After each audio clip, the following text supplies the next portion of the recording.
So this is about show business. Yeah, all about show business. About how it's kind of like high school.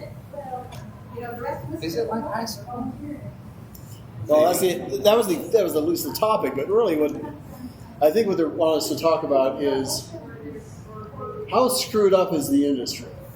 Well, I noticed there kind of examples were, why do the good TV shows get canceled? Why do the great books get turned into lousy movies? Why do, et cetera, et cetera? Because producers Barrett, how do lousy books get turned into great movies? That true. What book was true. that? What movie? There must have been one somewhere. There's a certain amount of, whenever you have like,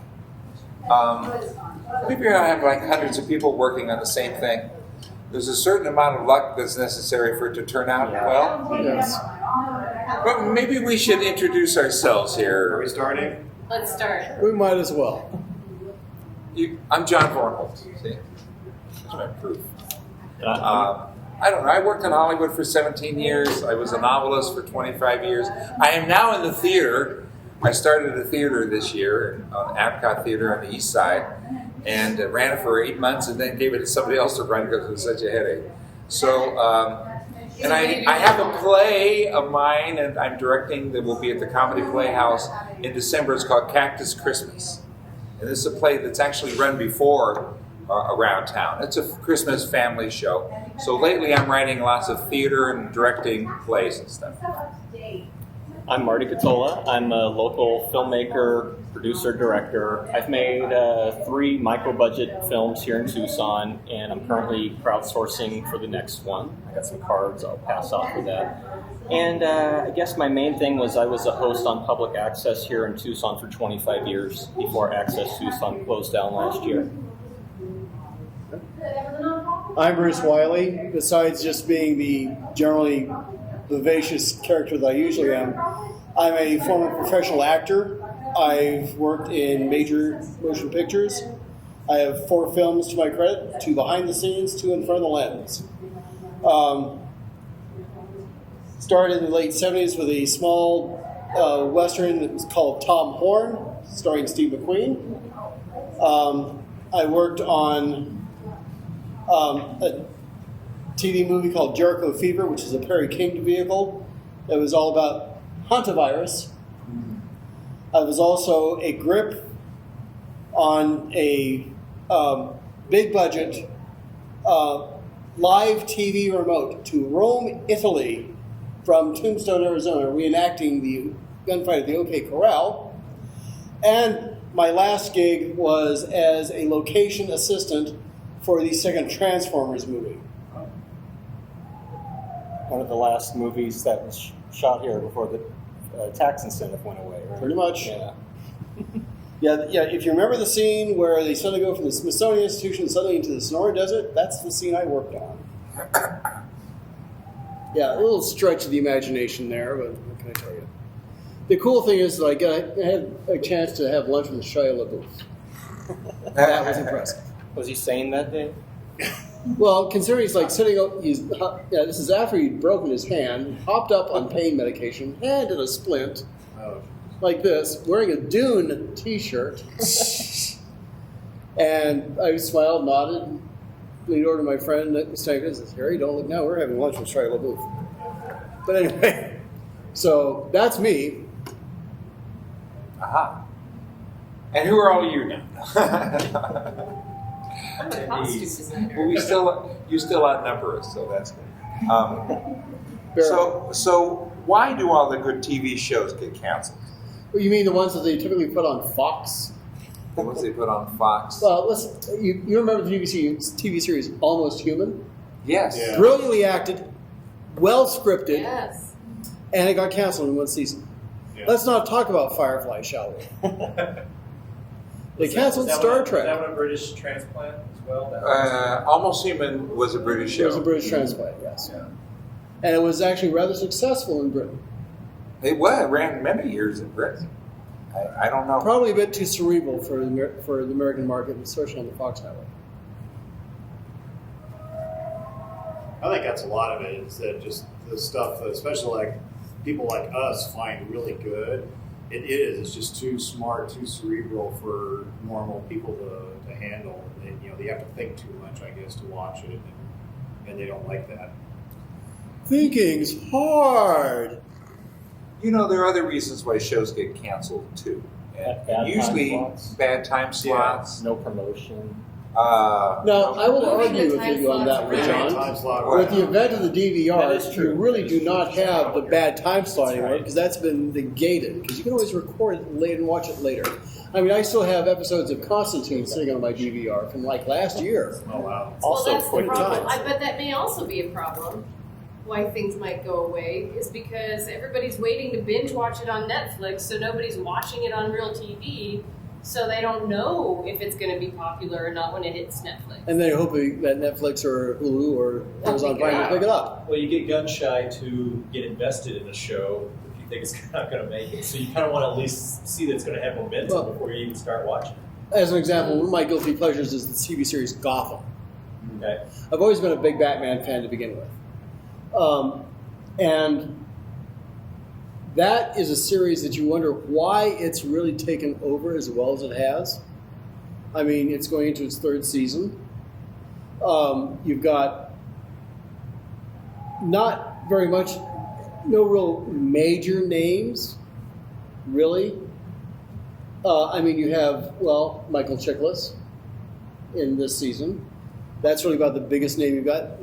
Donald Logue always has a certain amount of panache because he's an excellent actor and plays a larger-than-life character very fluidly. But other than that, really, there's no really stellar person, except maybe Sean Purdy. But you don't have, there's no name because there's no draw to that series except for the characters. And because it is a character-driven show, it's successful. People become invested in the character. And that's really the answer, is if you want people to watch your TV series, they have to care about the character. Yeah. Period. The real thing is to hook them quickly. I was going to say too, TV shows, those dramas, well, Gotham is an example, but they're expensive. Very. They're very expensive to do, and if they aren't big hit, Yeah. they can, not like a reality show that's so cheap to do. They can keep it around forever and ever because Unfortunately. it costs nothing.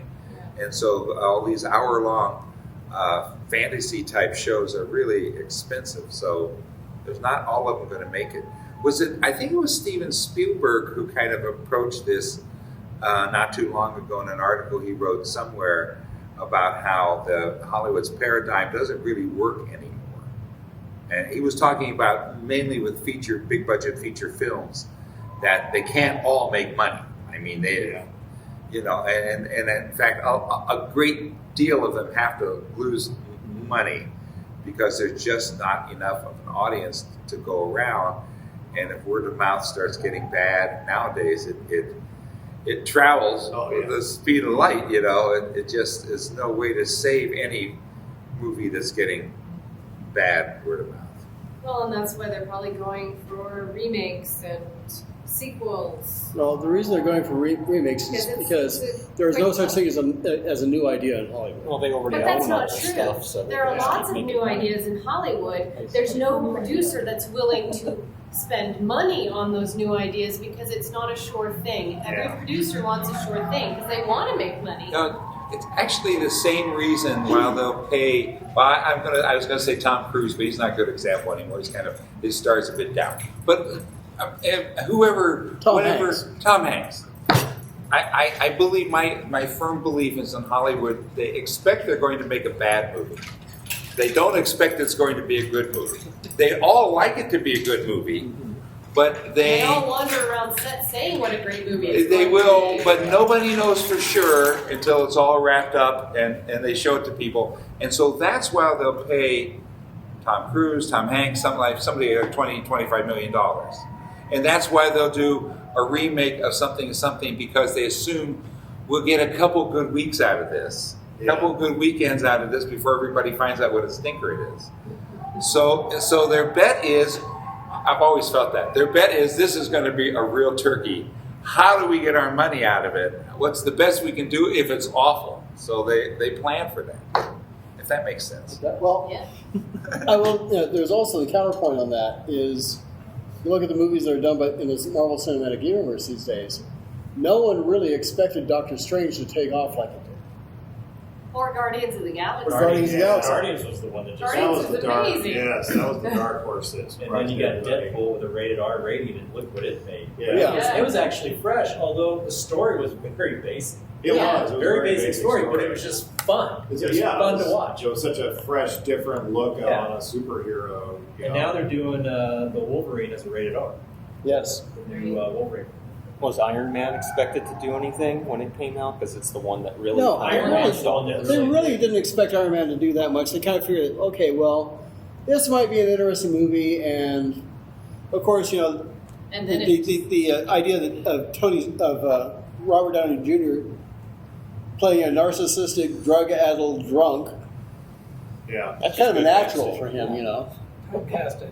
Yeah. typecasting. But that was the first time they've done kind of an anti-hero superhero movie, where he was their reverend. and now it is Now it's the norm. everywhere. It's the norm for that.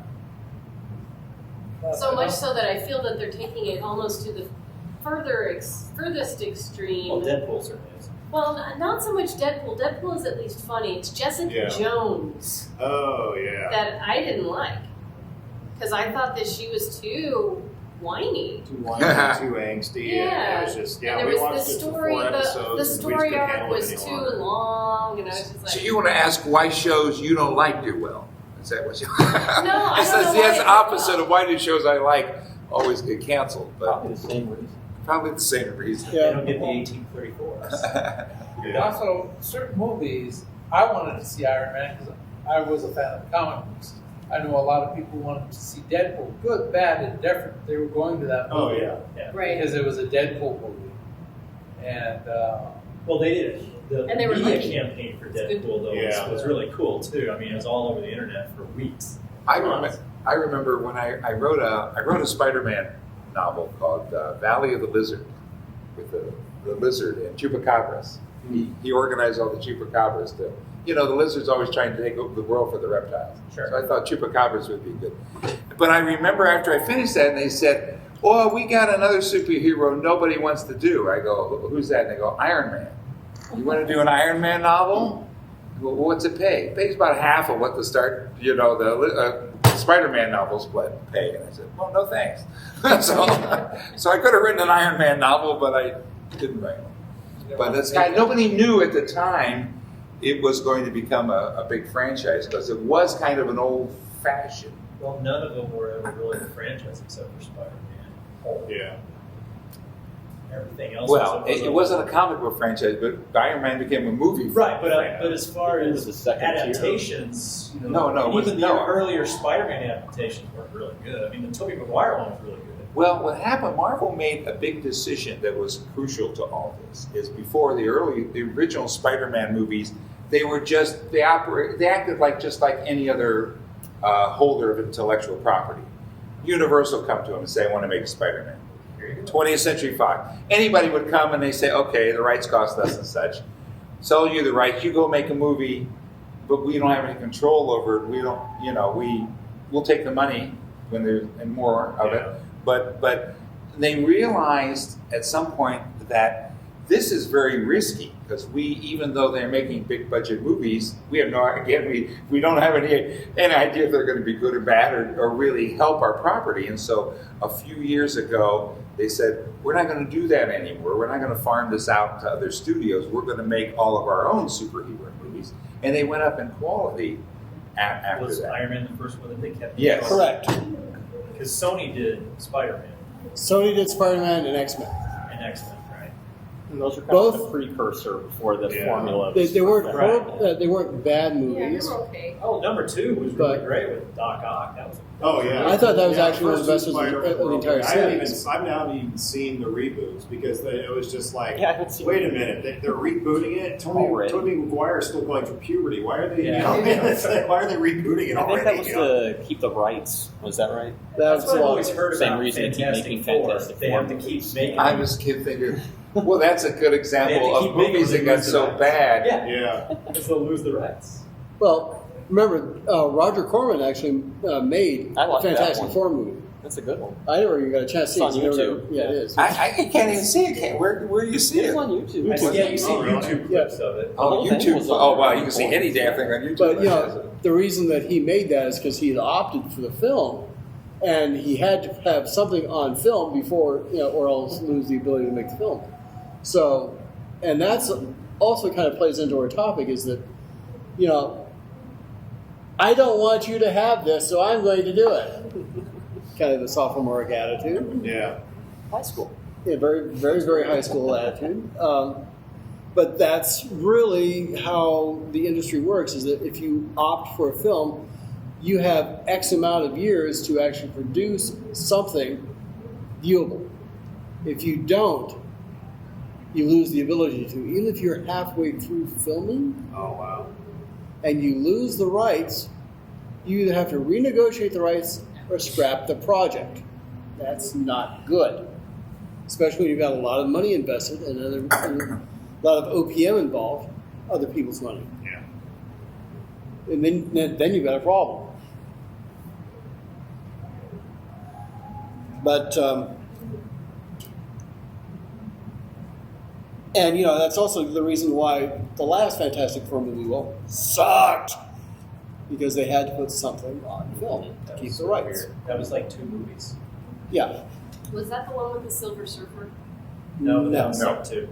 That would suck too. Except for the CGI of the Silver Surfer. Well, And the view, and how the well, shadow of Jack Jones is kinda Galactus. awesome. I kind of like the CGI, the Silver Surfer You one. like the Silver Surfer one? That's But I still like the the best Silver one is Surfer, the so I Corman. was willing Which to one? accept Which it. thing? The Corman one is Wow. still the best Fantastic Four. Which one? The It's, Roger it's the Corman most. one. It's the most accurate The to the first one that characters. never got released, Oh, Yeah.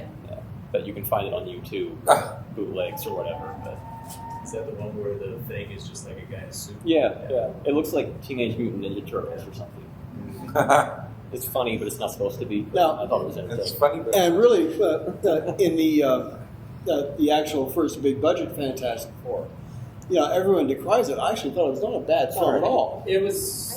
I mean, It was okay, yeah. the special effects were fine. I mean, Michael Yeah. Chiklis as the Thing was kind of like a given. It was. Well, they all suffer from origin story. That first movie. Yeah. They all do. So, but, And but once you origin get story past over that, origin story. I Well, always thought when they rebooted Spider-Man, I was like, skip the origin story, Mhm. just get to a story. Yeah, we all Yeah. know. No. no. Well, they not they really. halfway did it in Justice League.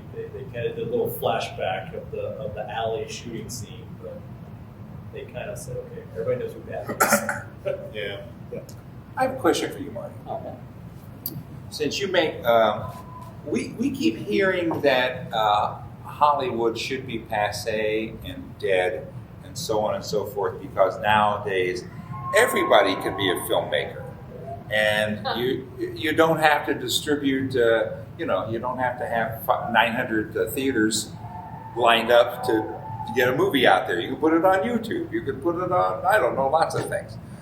Is the future really going that way or not? I mean, we keep thinking it is. Yes and no, because you can do that, but you're out there in that wash with thousands of other videos and without any promotion behind you. How's anybody ever going to find you? That's Yeah. the problem. So I've been hearing a lot of promotion on the Stagecoach movie that just came out, like on Amazon Prime, things like that. That's like a direct to Amazon Prime. Yeah, they're making their own content, just like Netflix and others. Yeah. Netflix and Hulu are all making their own content right now. I don't know if they're just distributing it or if it's their movie, but they did radio interviews the other day and it made me interested, so I looked it up. And it's on Amazon, so it's not going to screens. I was thinking more of the independent kind of. Yeah. Well, I mean, Yes, I don't know if if if you're waking up today and I got a movie to sell, you have many more places to sell it to, and that's a good thing. And they're not interested in the indie person if they don't have a main actor in the movie or something to sell it, like you were saying, those first couple of weekends and make some money off of it. It's unfortunate, and hopefully it'll turn around. I mean, about 10 years ago, I managed to get 2 of my movies on Netflix before they shut the door on indies and they just want mainstream stuff. Right. Yeah, they were a lot more open Mm-hmm. in the beginning. That's how a lot of places They're are. desperate. When they first Yeah. start, they want content. Yeah. And then when they Yeah. get enough content, it's like, okay, we don't want your stuff anymore. We just keep the mainstream now. But there's always something new popping up. I guess we got to keep looking for the new venues and jump on those while they're still fresh. Well, in the micro budget, I mean, see, as a costume designer, I deal with the filmmaker who's like, well, why do I need a costume designer? Like, my girlfriend can shop. And I'm like, well, your girlfriend doesn't know jack shit. It's called compromising in your movies. About character Yeah. and how to actually, so yeah, people don't. Having a good film involves having good people work for you, which usually involves paying them. Yeah, So that can be difficult. Getting money is always a challenge. it's hard to find passionate people that will work just because they want to create something. Everybody wants a paycheck, and I understand that. I Well, think it's- because, but, we're fond of food. Exactly. Now, mind you, I think it's a lot easier to find actors who are willing to work for scale or even less than scale, especially if you're not a union shop. And just to do it because, hey, this looks like a pretty interesting project. Why don't I can really get behind this? Which thankfully gives you that draw, get people, to actually see your work.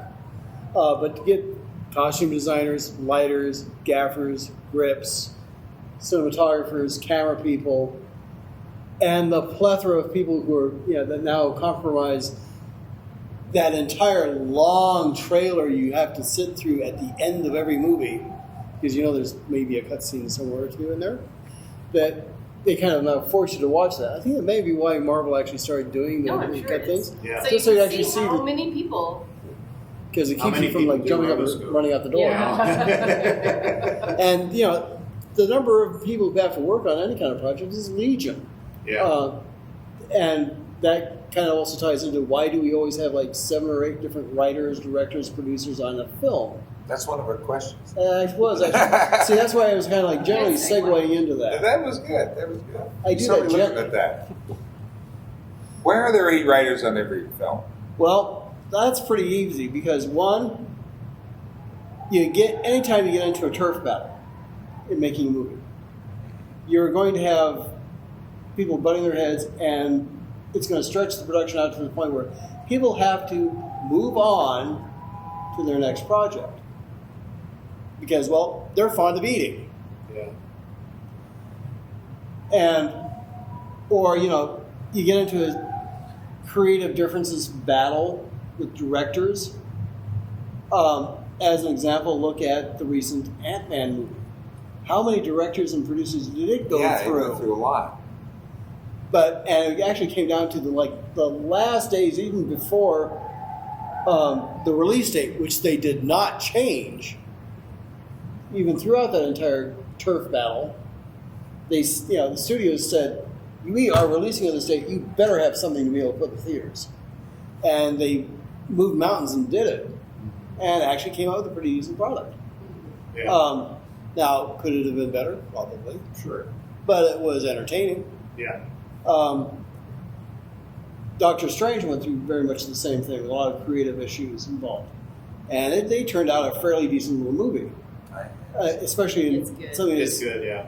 I mean, I'm sorry, but, as he's getting knocked into the dark dimension and we see all these weird planetscapes and such, I wanted to jump up and yell, "Holy Steve Ditko, Batman!" So I'm going, they're finally giving me the flashbacks they promised me all those years ago. It reminded me of Ant-Man when he goes up. Yeah. And that might actually be part of it because he may have slipped into an alternate dimension as he's shrinking. Maybe. I will tackle the why are there 8 writers question. Well, as a writer, you would. I would.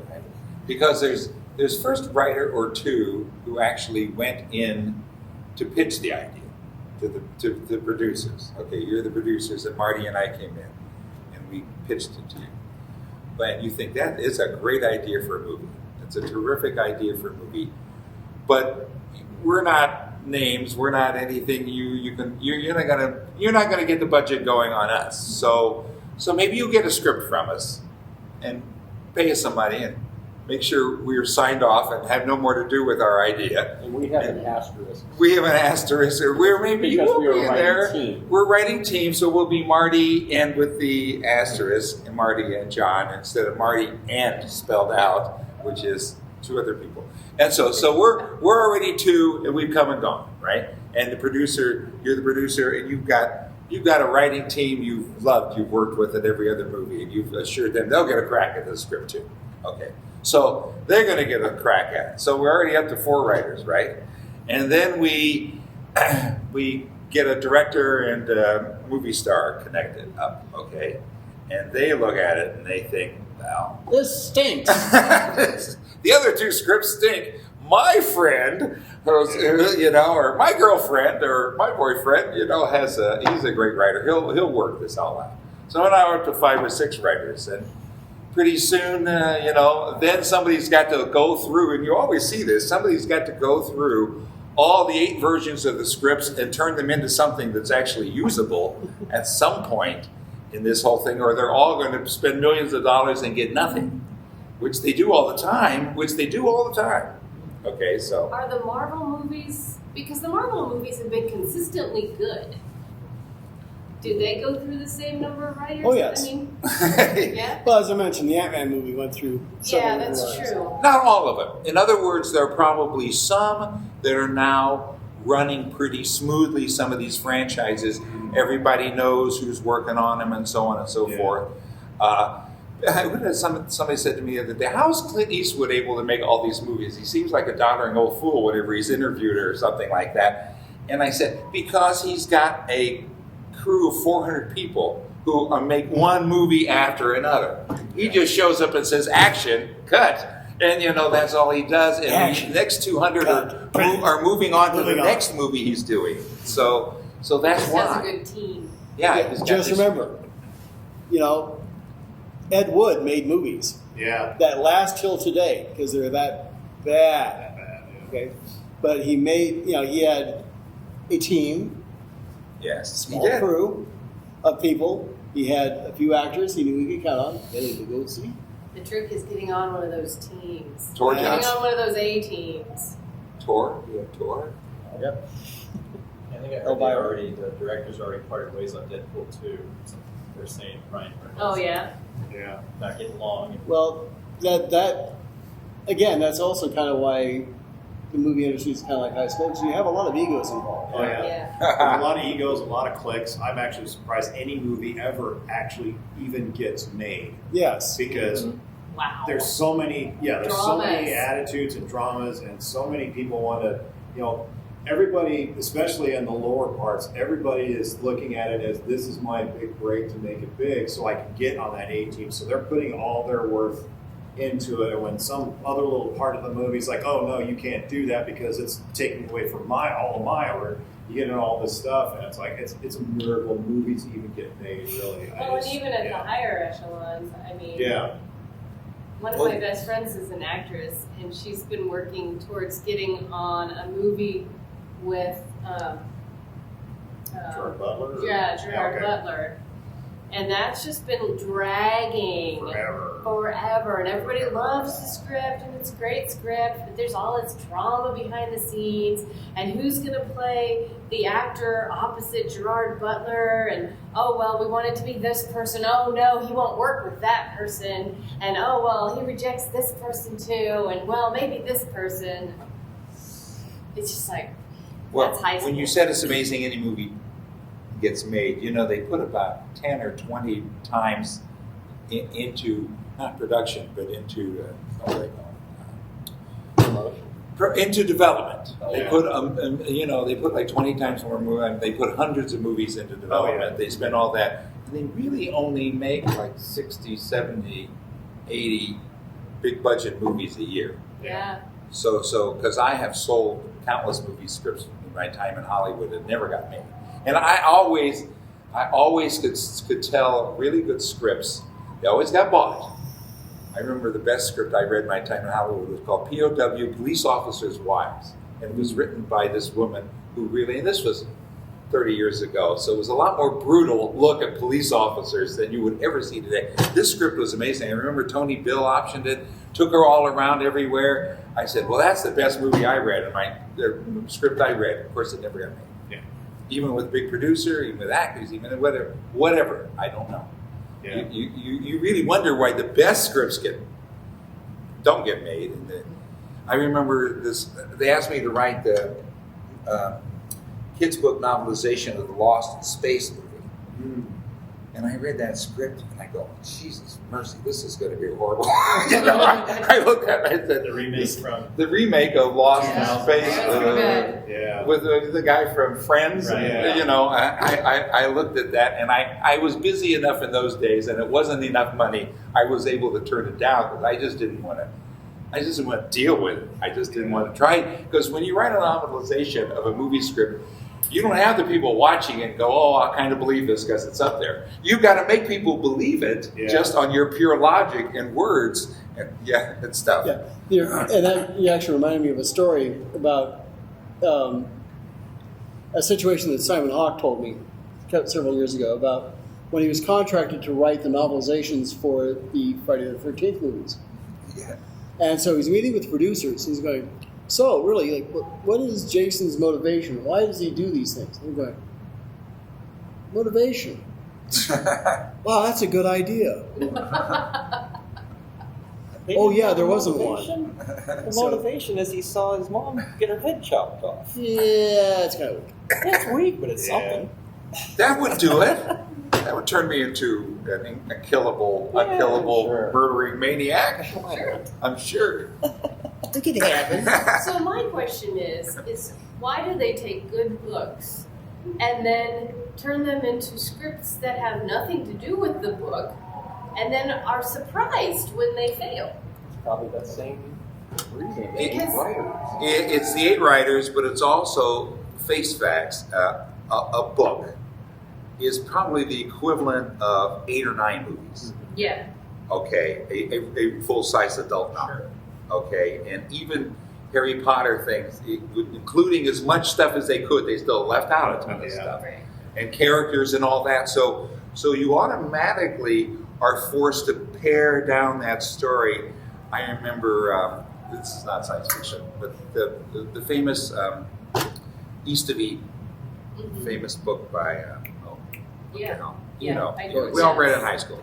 Well, they made the movie, and the movie is just one half the book. It's obvious. It stops right at the middle of the book. Yeah. And they didn't even bother to do the rest of it, but they had the part they wanted, the sort of Cain and Adam kind of, retelling. And so you look at that, that's one way to do it. And you look at, I remember for a while I had to adapt people's books into audio cassettes. And I did this for a little while, and it was really crazy because it would be again another big book that had to be boiled down to like a 2-hour cassette. And I wasn't allowed to write anything. I wasn't allowed to write any bridge material, or I could only use words that were in the book. So I would often find words from somewhere else and move them up to make things make sense. And I had an author called me in the middle of the night. And he called me in the middle of the night. He said, I just got this script you have for this audio book, and he said this is terrible, blah, blah, blah, blah. He said, well, you're the dumbass who agreed to take out 2/3 of the book. That was the last one of those I did. But I mean, it was like, that's why I only you can't blame me. You're the one who agreed to cut out 2/3 of your book for this deal. Okay, so if you don't like the way it was done, do it yourself. It is difficult, I'm sure, but it's like Lord of the Rings. They did a good job. I think he kind of went way off base with the Hobbits, but I think Lord of the Rings, they stayed true to the spirit of the book. True, The Harry but they Potter did take out books. a Trying to lot. turn the Hobbit into the next trilogy. Yeah. Right. It wasn't a trilogy. But then the Harry Potter books, they stayed true to the story. And then they have like, what was it, Avatar Last Airbender? Oh, that God. every single person who liked the That was- cartoon that lost was their such- shit over because I they, took my kids to see that, and we walked out, and I was like, "That was a pretty good movie, wasn't it?" And they're like, "It sucked." Blah, blah, blah, blah. And I was like, "Well, why?" And I hadn't seen any of the cartoons, I hadn't read any of the comics or anything. I'm like, "That's a cool movie," and they're like, "Oh my God, they didn't do this, they didn't do this right, They this was mispronounced wrong, their they mispronounced his name, he doesn't do that." I was like, "Oh, okay, Uh-oh. sorry." Sorry. There is so much violence Not against that close movie. enough. Because people, I think that, the writers or the producers or directors, they didn't do their homework to see what the basis was. Why good books become bad movies, though, is a really complicated question. I mentioned Clint Eastwood earlier. Yeah. One of my favorite books of all time is Midnight in the Garden of Good and Evil. Mm-hmm. I don't know if any of you have I've read it. read It's that. really It's not a good. site. It's a great book. Turned out to be a terrible Clint Eastwood movie. Did you see the movie? I didn't No, see the movie. Very few people did. It got bad word of mouth right off the bat. It was just terrible. And I really sat down to study how a guy who's made tons Really of movies successful. Yeah. turned this really good book into a terrible movie. And I finally kind of figured that out. Of course, I'll make this short since nobody else seems to know but you. But that was about a fish out of water, a northern guy who goes down to Savannah. And obviously he's a gay guy in the book, okay? But he goes down there and he gets mixed up with this murder and all this cool kind of gay subculture in Savannah and all that. Well, it was cool in the book because it worked having an outsider come in and find everything to him. And somehow in the book it was John Cusack, or in the movie rather, it was John Cusack who played the lead. And somehow, not wanting to make him gay, I'm pretty sure, they completely turned him into a cipher who does nothing but wander through the movie, meeting more people more interesting than himself. Mm. And the movie is like you have to prop your eyeballs open to watch it. And so that's one small thing that decision to try to do it just like the book, kind of damn the movie. If that makes any sense. Well, I'm worried about that with the new Dark Tower movies coming out too, where they change the race of the character, where the race of the character is integral to part of the interpersonal relationships with other characters in the novels. So they cast Idris Elba. He's a great actor, Yeah. but there's a whole racial subcontext in that novel series that I don't know what they're going to do with that. They didn't want to do it, obviously, or they wanted to Or ignore I it. don't know if that's part of that. Well, we want this actor, we want that actor, and that's where When those actors say, "I'm not playing," yeah. I'm not playing Well, some they had all blackface kinds- or what, Well, they- blueface well, or whatever. They had all kinds of different actors associated with it over the last 2 or 3 years as they try to get that. Well, that's a problem too. When that starts happening, and your movie is also sort of teetering on the edge. Yeah, they had Russell Crowe, they had Javier Bardem, they had all these different names associated with it. They should have just gone with a no name, but then you can't get the movie made with a no name. But now Well, they got, then you have the problem Marty has. You can't get anybody to Yeah. show it. but now they got Matthew McConaughey and Idris Elba, so they're it's getting made. But I just wonder what they're going to. But they do have the advantage, and I don't know if you've read the Dark Tower stuff or not, where it's I don't know. Well, Stephen King once Yeah. said that he never wanted that to be turned into a movie, but I guess That's the technology the has HBO changed, treatment. so- It's too long of a story. It's Mhm. too epic to turn it into a couple of 3 or 4 movies. I don't. But they do have the advantage of being able to switch the story up. Yeah, and that's one of the things that, I think is a big mistake is they take these big, huge, epical books and try to squish it down into a 2-hour movie. Into the 3 trilogy blockbuster. Yeah, and they do, because like I'm a fan of the Dresden novels, and I didn't really like the TV show. I watched it, it was entertained, it was okay, but it's not. It wasn't really but it's Dresden. not, No, it yeah. wasn't Dresden. Because I'm sitting there reading the books going, this should be a 2-hour movie because, in his book, it takes place over maybe 7 days or less, which is a great time frame for movies, But yeah, having these big, huge, long, epical 1,000-page novels, trying to squish it down. Yeah, Dune. Trying to Although squish I it God. liked the Dune movie. Yeah. You To like be the fair. Dune movie, the I first I one? was The Colin 12. Lachlan one? You know, I was young, Yeah. Dude. and he was cute. She said so. I like crack my always kid up by liked it. impersonating the Yeah. people riding the sandworms. Yeah. But I think getting the right format And the for the right costumes were novel. great. Costumes. Costumes were Yeah. Costumes Had were Jean-Luc awesome. Picard in it. How can you not like Yeah. It was 2 hours of my life. I'll never get that. However, it tried to put in too much from the books. Yeah. Right. It tried to put every single thing, cram it all in there, and then so it just all had kind of a A choppy- piecemeal. Yeah. Books are just as boring. And yet, The Green Mile is almost word for word as the book. Yes. Shawshank. I've never actually read Shawshank is short, and it's It's a turned short into this story. long movie. I haven't read that one either, but The Green Mile, they removed one subplot that would have made the movie an extra hour long, and everything else is almost verbatim, down to the descriptions and the dialogue. I was really shocked with that. So it can be done. The first Harry Potter movie followed the book pretty closely. Yeah. Fairly close. It was by the 7th when they went way off the rails. Well, the 6th, 5th. Yeah, the 5th Well, one. Now, So they a lot burned of, down the burrow. they can do that a lot because the director may want to put his own personal stamp on the franchise, and that gets into an ego situation. I was just thinking with the ego and high school whole similarity. A lot of when you read about how directors just torture their actors or do things that really you don't need to do for the effect on the movie, like in Les Miserables, in the whole scene where she's singing about how before she's gone down, they had rotting fish on the stage. Nice. Just to add that extra sense so the actors know how miserable they are. Oh, I Yeah, a understand. little more.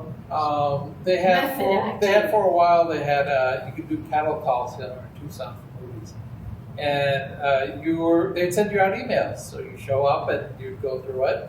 I showed up for one. They just had us walk by a wall and we went 2 ways, left or right. And they go, "Thank you, have a nice day, go away."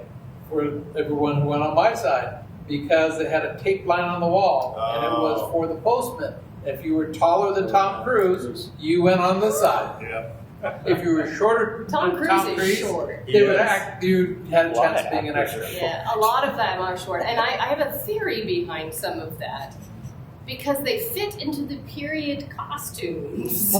They get cast. I always thought it was so that they didn't just stand on a box and be next to the leading women. Well, I don't think that's Oh, the why. leading women are even Yes. smaller most of the time. The leading women are like miniature Yeah, they're people, as a really costumer I know tiny says. people. Yeah, she says, Yeah, well, Megan she's a Fox is miniature a person. very small woman. Yeah. Megan Fox is a very, very tiny woman. Oh, okay. Well, and like Well, Shia LaBeouf's not all that tall either, right? No, he isn't. the girl that played one of the more recent sidekicks to Doctor Who, that Clara. The red hair? No, she's dark haired. Little tiny person. The one from She Game of was Thrones? Because she was in Doctor Clara. Her name was Clara in the Clara Oswald. She was like, I saw one of we went to Wales and went through the Doctor Who experience, and we saw her costume, and it's like child size. Yeah. You're like, They're tiny. yeah. Oh, and there was one we saw another So it costume. fit the box. Yeah, as we you're saw watching it, they're life size. costumes from, I forget what it was, but it was a Helena Bonham Carter costume. She's miniature too. Yeah. She's teeny. That's when you get an actual tall actor, they look like a giant. Yeah. Like Chris Hemsworth playing Thor. It's like, Right. Yeah. Well, you had to be larger than life, so that kind of fit. Yeah. You know, another reason that we kind of skirted around this, but there's all these special effects and CGI in movies. So if you're a writer nowadays, you're basically told, okay, we got to have, about every 10 minutes something's got to happen, and you're told. So I guess I'm saying it's kind of like the cart leading the horse, in that all of the scripts are written around all these special effects. Right. Fight, We fight, really Set wanna do pieces, an the big set explosion. pieces. fight, They fight, wanna- car chase, fight. They want to put it. Boss Yes, battle. exactly. Death Star has to explode. My Twice. Twice. Yeah. My favorite Hollywood quote is Charlie Chaplin, who said, and this was, he said this many, many years ago in like 1919 or 1920, he said, "Must every movie end with a chase?" And yes, exactly, Charlie. That's still the case. He said that, almost 100 years ago, and he was annoyed then, but, still all his movies ended with a chase. So, as an example, there was a really wonderful quote by David Gerrold in his book, The World of Star Trek, right. where he said that, writers are prostitutes, especially screenwriters, because you have to write and do something for 15 minutes and bang, climax. To hang you across the commercial break, and then another 15 minutes and bang, another climax. So every 15 minutes you're banging and climaxing, so you must be a prostitute. I think it's 10 minutes now. I know. Well, Yeah. I guess our attention span's just getting shorter. Well, Yeah. that's one thing where I'm personally getting more, where I actually enjoy the Netflix original series or whatever, the Bay Cable original series on Netflix and stuff, because I'm sitting there looking at, I'm watching Arrow, 42 minutes. What am I watching? Oh, Luke Cage, 51 minutes? Wow, I'm getting more entertainment for the same Bang for the amount, buck. same bang. And you don't have to have that cliffhanger. And you don't thing have that- because they know they don't have the commercials. Yeah. It's that artificial break thing. Mm-hmm. But, there's a certain amount of cliffhanger mentality that kind of helps move a story along, moves your dynamic for your story through it. Well, even when you get to the end of binge watching the season, Oh, there's a big cliffhanger, yeah. Yeah. Yep. And then you go, I don't know. There really wasn't one for Jessica Jones. Because they actually wound up killing off the villain, thankfully. Because that was just somebody who was way too powerful to really... And that's part of the, I think, Which is part of the really problem funny I had because with her, too. Kilgrave was a really minor villain in Daredevil. At some point, I have to go back and actually force myself to watch all of Jessica Jones because I just couldn't make it past the fourth. I think it's because, I don't know, so many of the other heroes Yeah. who are male are more heroic. And she was just so... Well, she was so damaged. she was so damaged because of all the bad things that had happened to her. I mean, she had a mediocre power to begin with, but she had enough power that she could be heroic. But she gets her mind taken over by this guy and effectively raped multiple times by, mind and bodily raped by this one guy. And that damages her own self-confidence, and you can kind of start playing the whole victim mentality thing into the character itself. And they did a very good job of that, integrating that aspect into the series. I guess I just see that in real life too much. Yeah, I agree. But I think that's one of the things that's refreshing is that they actually addressed it. Right. And I applaud that. But that's not what I call it's entertainment uncomfortable either. to watch. no, not everything's for everybody. Right? That's true. Yeah. Now, of course, I actually kind of preferred the personal interaction scenes between she and Luke Cage. Yes. Because, well, it's like, okay, yeah, she's super tough and strong, and he's super tough and strong. So who else could they actually manage to have that rough, vigorous kind of whoop-de-doo than with each other? I mean, it's kind of like, well, okay, Man of Steel won with Kleenex. Okay? That whole diatribe. Where is Superman going to get his jollies on? So certainly not his cousin, Kara. That's sick. Are they first? I hear bad. Well, there's that whole bubbled city of Kandor. I mean, that's a lot of people. He could find somebody, I'm sure. Yeah. The whole cliffhanger thing you really owe somewhat to Charles Dickens. Yes. Back when he basically invented the novel. But back in those days, novels were not published as books. They were serialized in the newspaper every day. So you had to have a cliffhanger at the end of that day's chapter, make them pick up the newspaper and read it the next day. So in some respects, we're still working with that. kind of format. Yeah. That makes sense.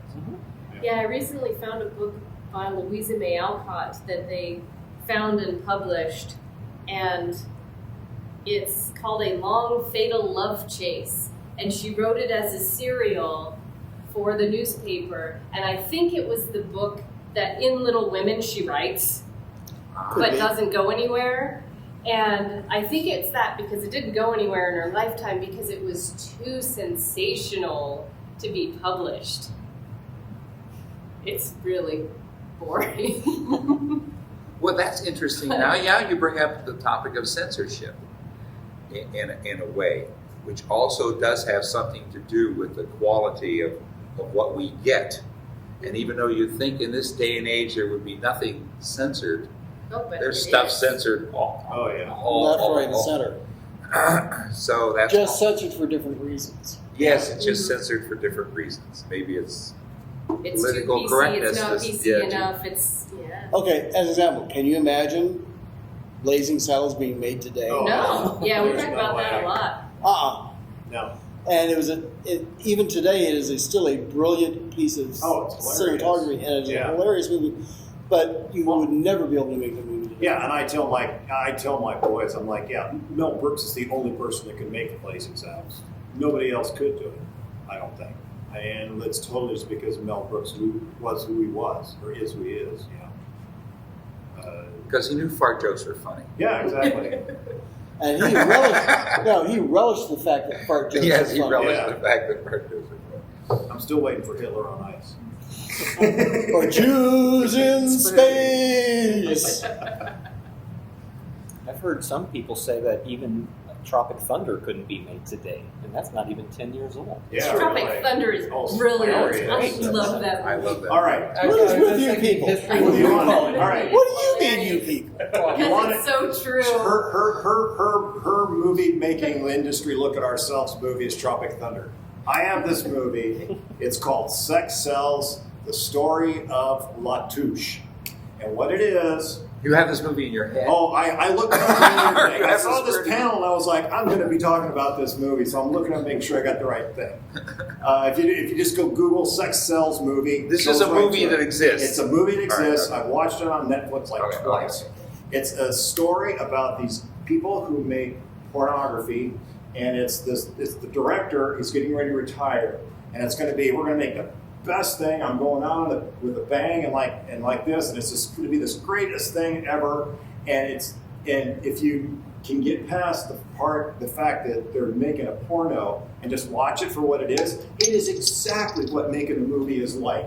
It doesn't matter that it's porn. It's like, they always have the director who's doing one thing. You always got the actors are always doing their other thing, and like the one, you got the one kid that says, "Oh, you really can't act," and the lady like shows him how well she can act and all this stuff, and you're not acting, and there's all the stuff that goes on behind the scenes on set and stuff like that. It all happens in this movie. It's hilarious.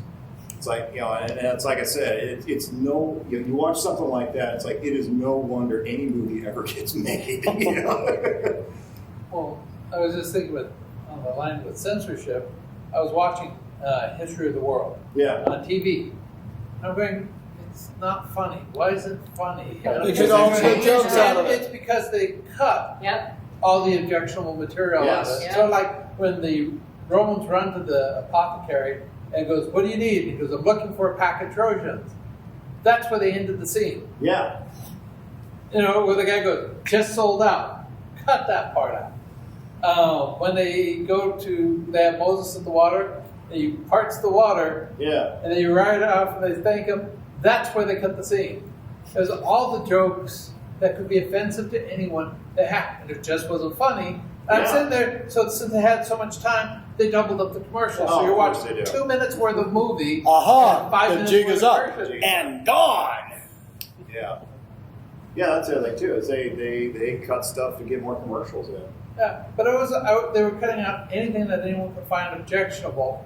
I was like, okay, the movie's not funny anymore Yeah. because there is nothing. The jokes, the punchlines are They out just of the left the movie. straight lines and took all the punchlines Yes. out. Yeah. Yes. Yeah, and touching back on Blazing Saddles, you remember that they actually did cut one scene, one line out of that entire movie. Oh, they did.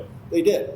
There was a point where, if you remember when Sheriff Bart and Lily Von Stoop go into her dressing room, and the lights go out. Says, "Is it true what they say about you people?"